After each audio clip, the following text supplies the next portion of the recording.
Good evening, everyone. It's my pleasure to welcome you to the fifth in the series of webinars from the Industrial Transformation Research Hub in Biocatalysis for Pharma. My name is Elizabeth Gillam, and I've the pleasure of coordinating and introducing these webinars. Before we start, I just wanted to mention a little bit about the Research Hub and these webinars. The Research Hub for Biocatalysis in Pharma is a group of academic researchers with complementary expertise, which we plan to apply to problems associated with the use of enzymes as biocatalysts in pharma.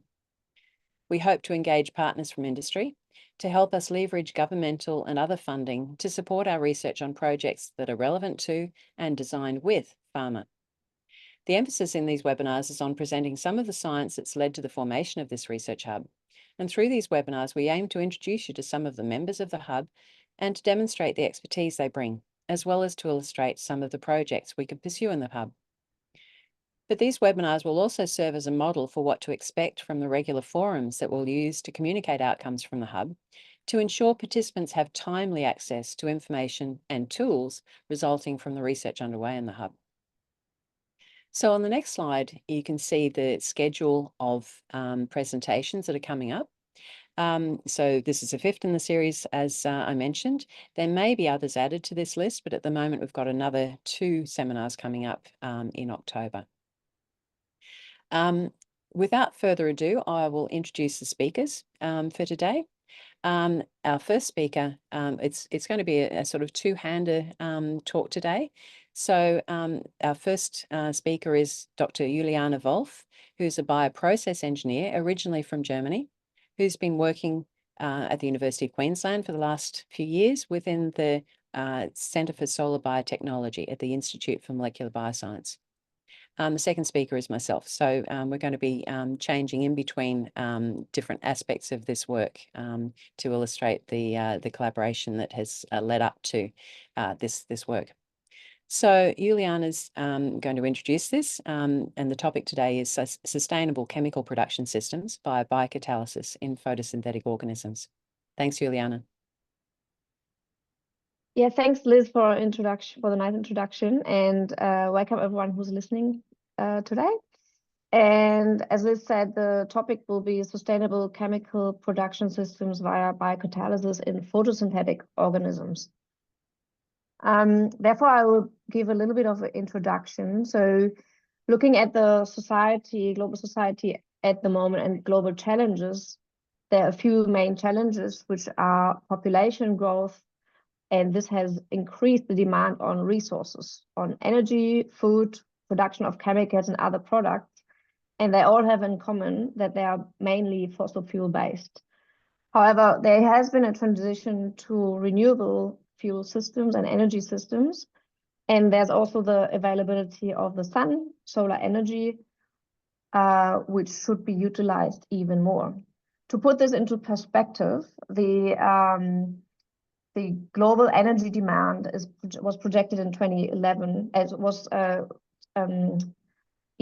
projected to be 0.5 zettajoule per year, and in comparison, the Earth's surface receives 3,000 zetajoules per year. So how can we utilize this better, not just to make electricity, but also to drive fuel production and biochemical or chemical production? Now, nature has already developed a process that makes use of this energy, and that's called photosynthesis, which is most people know from plants, which grow on land, but it's also available in the water via microalgae and macroalgae as well. So it's basically the conversion of solar energy into chemical energy. And to put this together, we know it's calculated that every 2 hours, the Earth receives more solar energy than we need to power our entire global economy for a year. Now, why don't we use it directly to produce high-value products? And this can be done in a circular biomanufacturing way by harvesting the solar energy through microbes that can do photosynthesis and at the same time harvest the CO2 that is then put into the biomass or the chemicals that are produced from it. So the sun can be used for heat, for electricity, but also fuels and solar biotech. and these high-value products, solar biotech. And at the center that I work in, the Center for Solar Biotechnology, we have developed several programs that bring together products and systems that are at different TRL levels. These ones shown here are listed at TRL 7 to 9, includes aquaculture, functional food, etc. But what I want to point out is that we are working onto protein therapeutics, green biochemicals, which would include small molecules, and also clean water production. Then there's more basic research topics in antibiotics, herbicides, and parasitics, but we have also very combined projects where we are going across different scales, into which I will talk about later, so integrated bioeconomy projects, or how to integrate green production into infrastructure. Now, the basis of this light-driven biotechnology, also in medicine, is to utilize light as an energy source, CO2 as a carbon source, and then nutrients, NPK, which are commonly used fertilizers, to provide them into microalgae cultivation systems. These then need to be scaled in different bioreactors. And from here, you can produce small molecule drugs, recombinant proteins, or also these bioproducts that I talked before.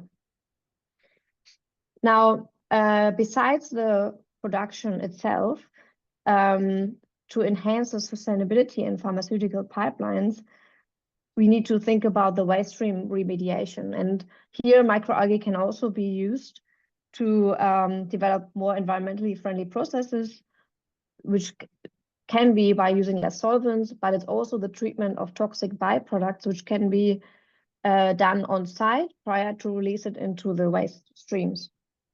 And this, together with other things, can decrease the environmental impact of your production pipeline in pharmaceutical industry.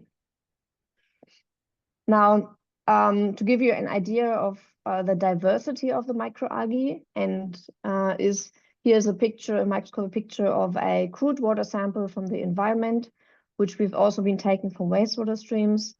And from these kind of samples, we have isolated to date 150 arsenic cell lines, which means we can characterize them very strictly on how they behave. We have developed cryopreservation techniques to make these cell lines long-term available. And besides the wild-type cell lines and studying what they can do, we are able to produce GM, so genetically modified cell lines that have improved photosynthetic efficiencies, which can produce recombinant proteins, or which can be used for small molecule drug production. In the microalgae world, the model strain that we use for light-driven biocatalysis is Chlamydomonas reinhardti. This strain is, as the others, or most of them, very cheap to cultivate, CO2, water, salts, and light.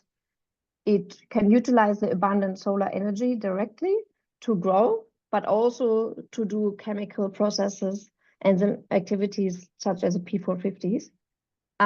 We're able to genetically manipulate these strains and make precursors. This can be done for the nuclei, but also for the chloroplast or the mitochondria, depending on what you need.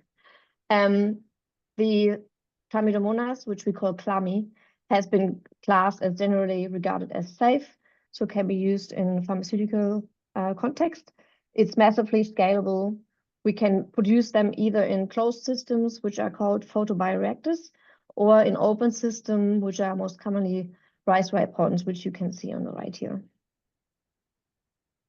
Now, to develop such light-driven biotechnologies, design and development needs to be done from atomic up to industrial scale, which we try and cover in the center.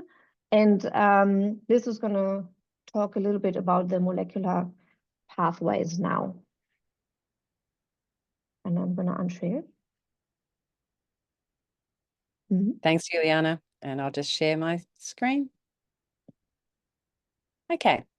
So the work that I'm going to talk about is, I'm actually going to expand on what I've introduced in my initial webinar.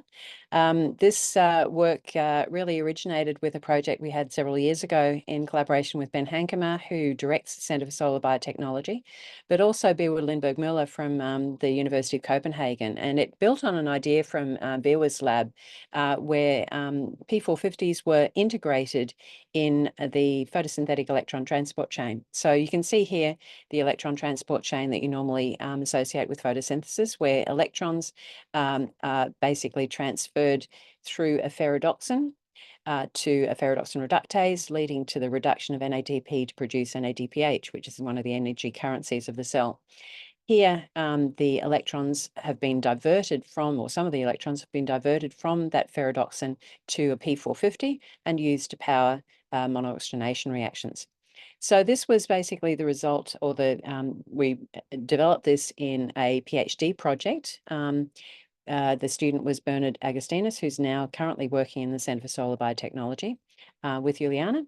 And we're going to be talking particularly about this part of photosynthesis, so photosystem 1 onwards.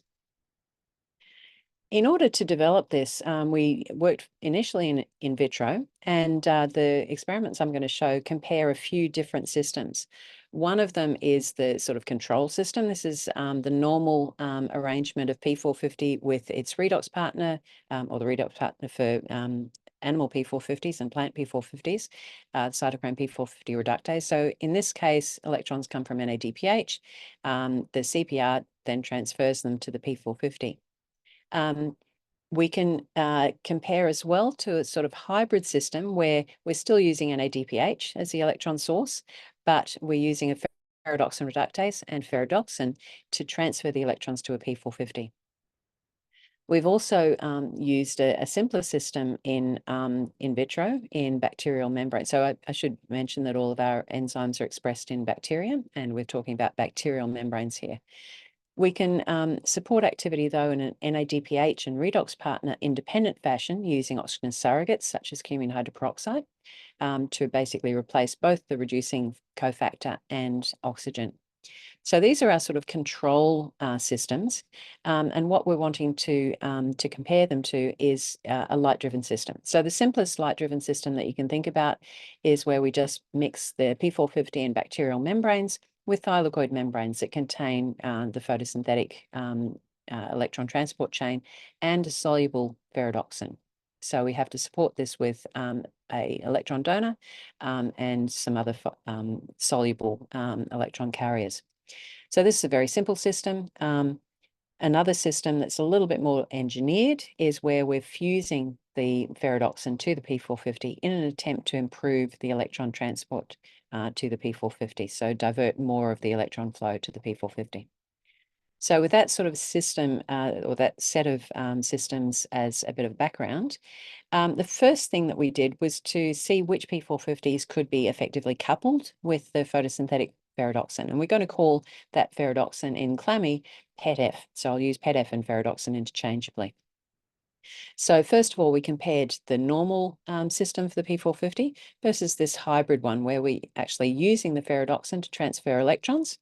But the electrons are coming initially from NADPH. And the results that you can see here show a number of different thermostable ancestral P450s. And if we just compare very simply the blue versus the orange bars, you can see that there was a variety of different results. Some of the P450s are easily supported by the hybrid system, the ferredoxin dependent system, but others really show poor activity with the ferredoxin system compared to the normal system. I should say that this is all metabolism of testosterone. So some P450s appeared to be more easily reduced by the FNR, the ferredoxin reductase and PETF, than others did. This ancestor, Sept2-ABGSFTCH, the oldest ancestor of this particular reconstruction, showed the best coupling with the photosynthetic ferredoxin. And we selected 4 of these P450s to study further, both in vitro and in vivo. And these 4 are shown here. So that oldest one, but a couple of the other enzymes, basically that we had found were very effective biocatalysts. So looking in a bit more detail for those P450s, we then looked to see whether the coupling was similar with the same enzyme working on different substrates. So these are results from 3 different drug substrates. Again, we're comparing this native redox system versus a system that is dependent on PEDF, but also using NADPH as the electron source. And it's fairly complicated, but to just highlight some results. So if we compare this one enzyme, Sept2CEH, across verapamil, diclofenac, and celecoxib, you can see that for verapamil and diclofenac, the activity is comparable in these 2 different systems. But with celecoxib, we had much better activity in the cognate system, the natural system, compared to the ferredoxin-supported system. If we look at a different P450, here we've got Sept2CE. Sept2CE is only active against celecoxib and verapamil. Here we can see that the hybrid system is about half as effective as the natural system, but again, we're not seeing very much activity with the hybrid system using celecoxib as a substrate. However, if we look at diclofenac and celecoxib from this oldest ancestor, you can see that the oldest ancestor is quite good at metabolizing both of these drugs using both systems. So there's comparable activity in these 2 different systems. So the coupling of the P450s with this ferredoxin appeared to depend not only on the P450, but also on the substrate used. So we pursued particularly the Sept2ABGSFTCEH, this oldest ancestor, because it seemed to give the best coupling most reproducibly.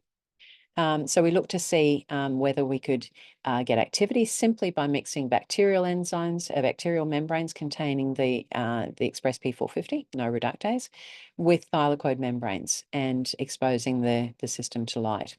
So here it's just mixing the membranes. When we did that, we could see activity that was light dependent towards both diclofenac and celecoxib. So this is the controls here are missing the ferredoxin or in the dark or missing the P450. So we could see some degree of light dependent activity in both cases. But when we compare this to this hybrid system where we're using NADPH, still using the ferredoxin as the electron transfer partner, we saw that the light-driven activity was much less, about 14-fold less than in this control system. So obviously something could be optimized here. We were able to improve that activity by simply purifying the enzyme and adding the purified P450 directly to the thylakoid membranes. So this result shows the light-driven activity with a purified enzyme compared to the light-driven activity where we're mixing the membranes. So to expand on that a little bit further, here we've got the bacterial membranes that are just mixed together. So bacterial membranes mixed with thylakoid membranes. So the electron transfer has to happen with the soluble redox partner moving between different membrane environments. And this is where we're adding the purified P450 directly to thylakoid membranes and relying on it associating with those membranes.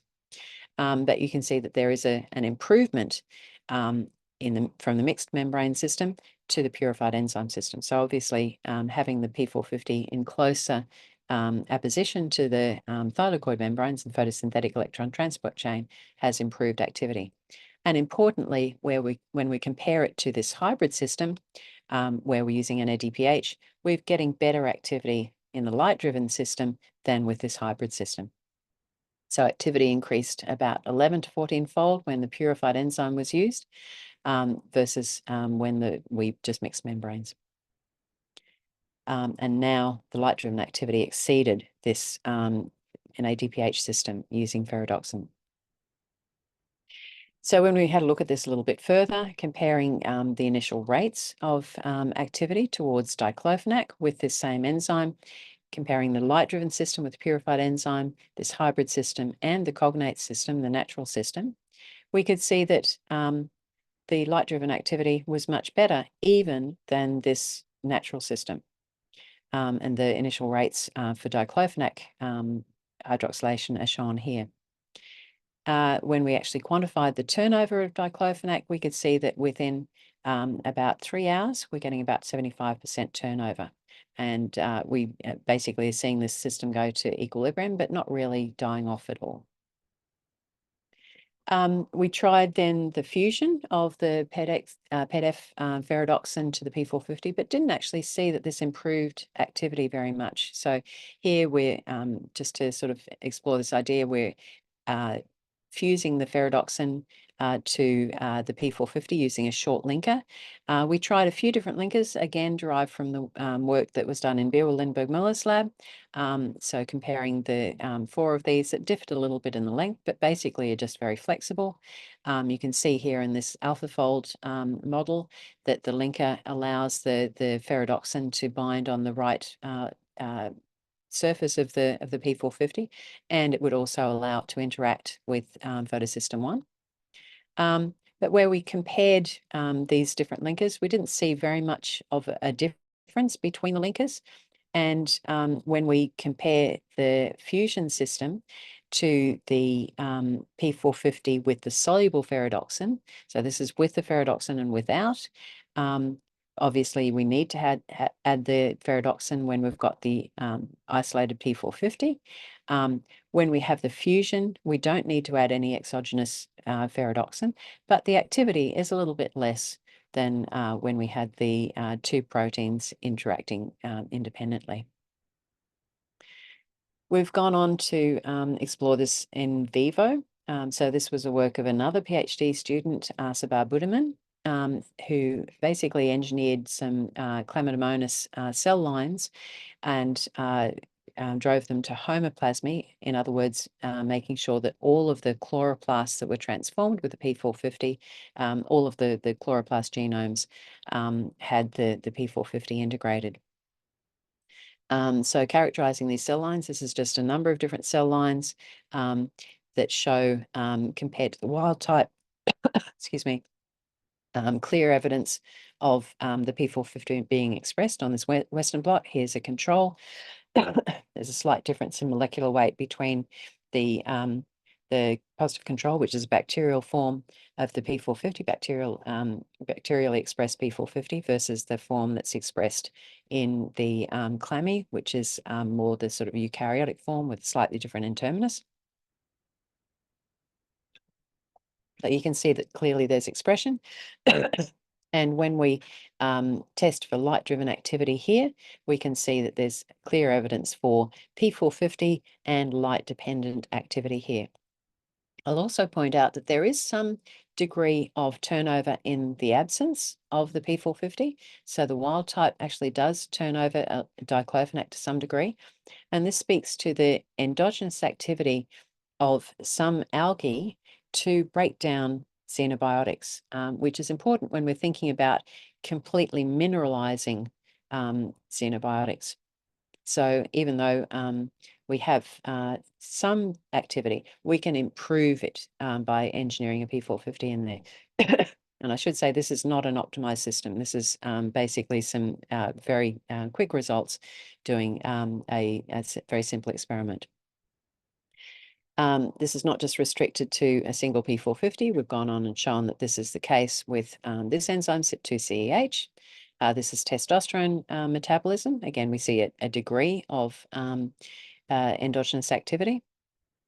This is testosterone by CYP3N1, a CYP3 ancestor. Again, we're showing good expression here. We optimized expression a little bit over the course of these studies. We didn't see a great deal of activity in the in vitro light-driven system. However, we've seen quite good activity in vivo. So this is over 24 and 48 hours, light versus dark. Okay, so the conclusions from this part of the work, the molecular side of things, we believe that P450s can be reconstituted in vitro with photosystem 1 in clammy thylakoid membranes via this photosynthetic ferredoxin, PEDF. The coupling with PEDF varies in an enzyme and substrate-dependent manner in vitro. Light can be used to drive the reactions in vitro, supported by sacrificial electron donors and plasticinin. And when we go into in vivo, the P450s can be expressed in clammy, and catalysis can be supported by the photosynthetic electron flow. So we believe that light-driven biocatalysis using P450s in chloroplasts, or potentially nuclear transformation. We've started to do a bit of nuclear transformation as well. That these can provide a platform for sustainable chemical production, and also other applications such as wastewater bioremediation. The advantages of this system, of course, is that it's very cheap, it's scalable, it's safe, complies with GMP for production of pharmaceuticals. So I will leave off there and let Juliane take the story from here. So if I just stop sharing and Juliane can share. Mm-hmm. Thanks, Juliane.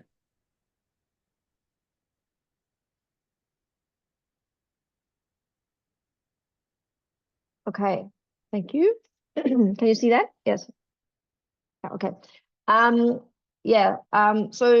to now go to the next step to actually develop a process with microalgae, I want to go to some other technologies that we have developed. First, I want to talk about process optimization using high throughput screenings, which can be used to characterize wild type strains, but also GM strains and optimize its productivity. Before I will go on to scale up. So for the high throughput screening, we have developed automated platforms, robots, to optimize the nutrient supply to these strains, because that's quite important, that even though the cultivation seems simple or is simple, you still have a lot of different elements, nutrients that you're providing, and the aim is to produce really cheap. And even if you have 21 elements and you want to screen them at 3 different concentrations, there's a lot of experiments you would need to do. So you need to increase throughput for screenings, growth screenings. Even if you have 12 elements, it's a lot of experiments that need to be done. So we incorporated incomplete factorial design of experiments to optimize nutrients. And I won't go into detail to that now, but with this screening technology, we have screened 100 different cell lines and done over 25,000 experiments now per strain to optimize individual nutrients. For this, we use robots to suspend such growth media, which you see in the little video down there. And then we have a robot that reads the growth automatically over time, which we can then transform into growth rates and production rates for biomass. And then we have certain things we can work on, whether there's a certain product produced, etc. And I just want to show you in this image here on the right, this is what you're getting after the screening. If you, for example, alter different microelements at different concentrations, you get these patterns, and then you can select conditions that have high growth rates. We've published this in a few journals, but so once you've optimized the nutrient supply, then you want to go and optimize light, because light is going to give you the energy for the cells to grow and also can change your metabolism one way or the other. So we then developed high throughput screenings for light optimization. And just to understand it a bit better, when you go into production in outdoor facilities or greenhouses, you have a lot of parameters that you need to optimize, including your light intensity as such, which is given. Unless you go into indoor production facilities, you can actually change that. But then also your culture density will change your light, because the cells are shading each other. So you need to optimize your cell density and the dark zone within this culture. And then thirdly, your mixing, which is influenced by your production system that you're using, changes your light and how it's transferred to the cells. So these again are a few different parameters that you need to optimize. So we incorporated LEDs that we can program to simulate a certain light regime of a bioreactor at a certain density over a certain location, to then generate data and simulate this and understand how a cell line responds to light. So as a result from this, we can model how these different light factors influence photosynthetic efficiency. And like you see here is an example for a Chlamydomonas strain that we optimized. You can see that if you optimize the maximum radiance level, we have optimized 9-fold to go into the right, actually reduce the light intensity. And then in this case, we increased mixing speed to 3 seconds a cycle. So that optimized the photosynthetic efficiency. However, if we go to different strains, this is a chlorella strain, which most people know from the food industry. This has a much broader optimized range. It doesn't matter so much how you cycle, how fast you're mixing the cells, but it's more important that you optimize the light intensity as such. And this way, how we can optimize cell lines, GM lines, etc., to then go to the next step. So after this, after we know what the individual cell lines like, we want to understand and build a model around these cell lines to model parameters and estimating these high throughput screening data to then generate the models that give us a better understanding across more different variations. And from here, we can build a life-liked history of a cell in a photobioreactor over the entire course of the day, but also over the entire course of the year. So for example, on the top right here, we modeled how in Darwin, Australia, on a sunny spring day, biomass area productivity would be changing depending on your light path of the bioreactor and your concentration that you're cultivating in. So the smaller your light path, the higher your initial concentration can be because you have less cell shading. However, if you have a cloudy day, this changes immediately. So we need to understand the differences over the year or how to influence this in controlled environments. So the next step here is to increase our, to scale our throughput even more. So we generate more data. So we've talked about nutrients and light, but we also want to actually implement temperature screenings because temperature changes the light absorption and photosynthetic efficiency as well. CO2 control, or we can also screen for organic carbon control, which is important if you talk about wastewater treatment particularly. On the other hand, we need to, with scaling the throughput, we also need to streamline the automation and the data analytics to automate the data generation, fitting, visualization, and quantity analysis more efficiently. So now from the screening process, I want to go to the scale up and the techno-economic and life cycle analysis that is needed to develop such processes. And like what I talked about before, these different bioreactor systems or production systems of algae, there are a lot of different designs out there over the years.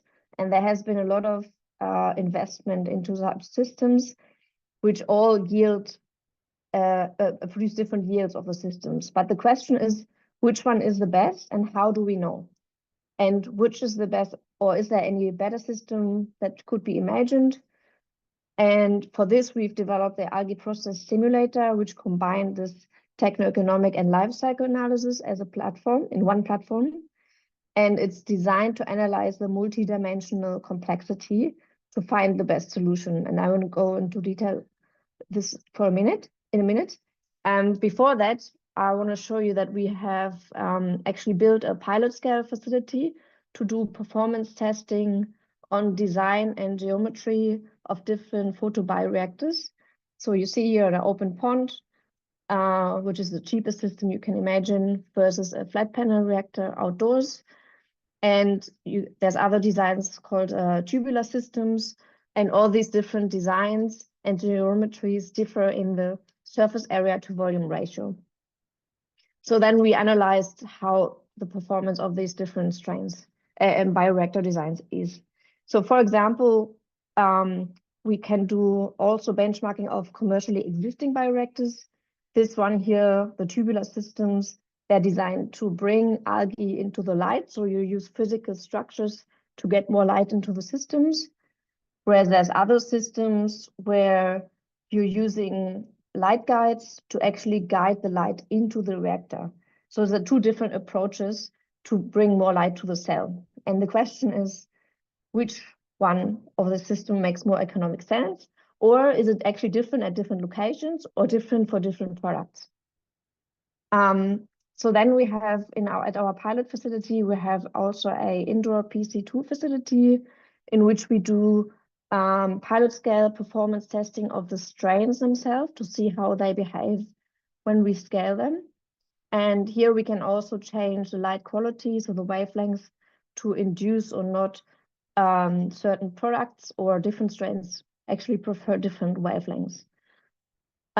We've produced so far 15 different recombinant proteins in algae cell lines, in also the light-driven P450 reactions we have trialed. So, so the next exercise, if you want, for the industry is that we are designing these techno-economic analysis. And for this, we have modeled a 10,000 square meter solar biotechnology factory. And for this, we have modeled every little detail from the processing plant, from upstream to downstream to quality control and support services. We designed it to be FDA or EMA or TGA compliant. We based it on lab and pilot scale data, and also consulted a lot with the industry themselves. And I will show you an example for 5 product classes where we compared the downstream processing of injectable, topical, inhalable diagnostics, medicated feeds, or industrial enzymes. This was our first test for GMO produced products. So for the facility design for the upstream, it's important to understand whether you do an outdoor production facility, a glasshouse facility, or a controlled environment. And then for each of those, which systems are you going to use to produce it? Is it a hanging bag system, plastic bag? Is it a high rate pond open system? A bay system, which is a bigger tubular system? Or a tubular bioreactor, which is quite sophisticated and expensive. So everything comes at a cost. In this case, we decided to go with a tubular reactor to go from the most sophisticated design. We had some real world examples where they're used already, especially in Europe, also in the Middle East.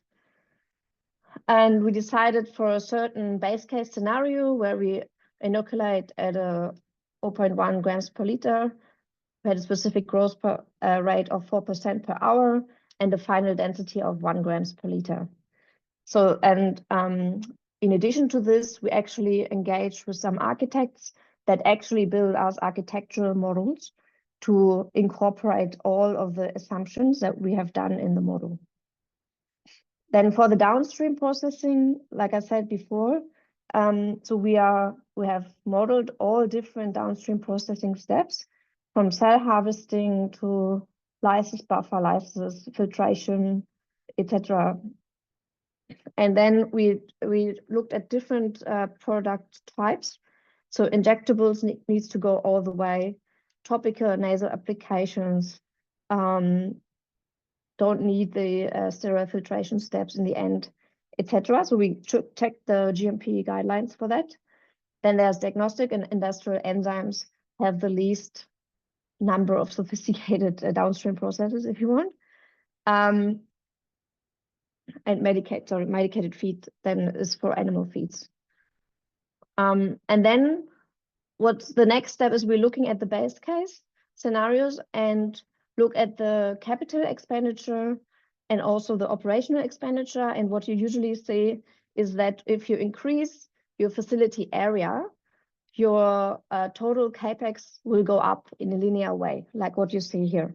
However, your capex per gram of product will go down, and not linearly, but in a different way. So the question is, how do you find the sweet spot between your area and your capex per gram of product? And a similar thing is true for the OPEX, the operational cost. It increases quite linearly with size. However, it reduces quick, and then we try to find a sweet spot And we set it at this stage at 10,000 square meter. And then once we set that, we look at where does the cost actually come from. So for the CapEx, 57 or 58% come from the upstream, 32 from the downstream processes, then services and quality control is minor, and then hoops.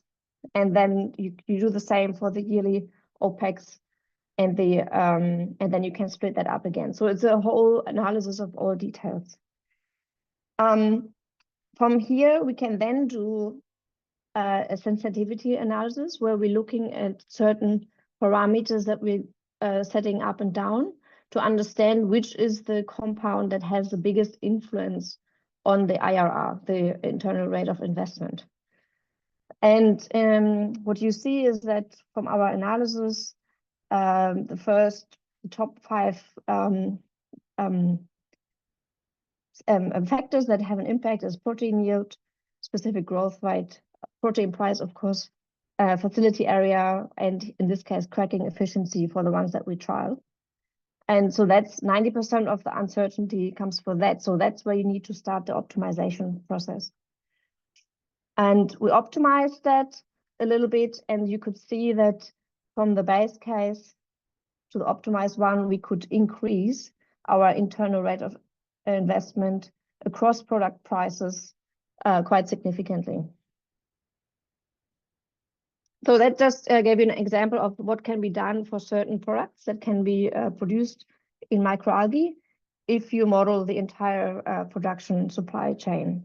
And I just wanted to show you, if you go to closed systems and greenhouses, what we want to do next is to do annual runs, or what we're actually doing, to analyze how the weather influences such production facilities. And we've used a quite sophisticated model here that was developed from Wageningen University, and we transferred it into a high-performance modeling language that is used usually for climate modeling purposes. And I won't go into detail here, but I just want to say we do a thermal model of the greenhouse, then the crop model, which can be later be exchanged with the algae model. We analyze how much product is produced, and then we look into all of the factors: financial, energy, and CO2 component. We can also look into water or other factors to do the entire triple bottom line benefit analysis, not just the economic one. And to increase this further, we are using machine learning algorithms to actually train the algorithms to optimize such production facilities automatically for certain locations. I will go into detail here as well. And so the idea is to just translate these greenhouse models into bioreactor light distribution models that I talked about before with the light screenings and the high throughput screenings, develop kinetic growth models, then develop biomass production rate, and feed it back into our weather data, and then we can do dynamic simulations. I just want to show you a video that was the outcome of this. If you finish a whole production process, I hope it's not too loud, you can develop like your entire production facility with to understand how it's going to look like. Here you see the sizing that we use. Then the greenhouse can be equipped with certain thermostable equipment like venting or whatever is needed to control the environment. And you can also incorporate downstream processing facilities into this, because the location is actually quite important. So for our modeling here, we also incorporate local labor cost and location-specific access to services. I may skip through the end. And last but not least, I just want to go back to talk about the beyond the boundaries of the planet. And I'm sure most people know the concept of planetary boundaries, which was first developed in 2009 by Rockström. And what you see is all the boundaries. So the proposed safe space that we're operating in, and the orange ones are the ones that are crossed. We are unsafe and could have severe consequences to everyone. So currently the focus is a lot on climate change. However, in the latest study, a term called novel entities includes microplastics, organic pollutants, synthetic chemicals. And the question is, how are we going to address these questions as well? And this probably is also a big question for the pharmaceutical industry. A few honors, I mentioned a few other examples that can be done with microalgae. So that's the wastewater remediation. There have been studies actually from a colleague from us, Christiane Funk, who may become part of our hub as well. We've talked with her already. She tested just wild type microalgae strains and how they can remove active pharmaceutical ingredients from wastewater. And she has shown that this can be reduced with high efficiency within 2 days. So just a good indicator that there's potential. Another thing that we're working on is to do life cycle analysis for use of the biomass that is also then produced as biofertilizer or biostimulants. This is other areas that we look into for sustainability. Another area is carbon sequestration. You can use the biomass to actually incorporate it into bio building materials. And this way you actually sequester carbon from the atmosphere. And last but not least, I just want to show that the whole work that I showed before is very, it's a teamwork, and it's very multidisciplinary, multiple scale. So we have people from structural biology, biochemistry, bioprocess engineering. We actually have mechanical engineers and scale-up engineers to bring all the information together to then build these techno-economic and life cycle models. And that's what I was going to end with. Thanks. Thanks very much, Juliane. Now we'll actually cease the recording, but I'll ask for questions from the audience. Thanks very much.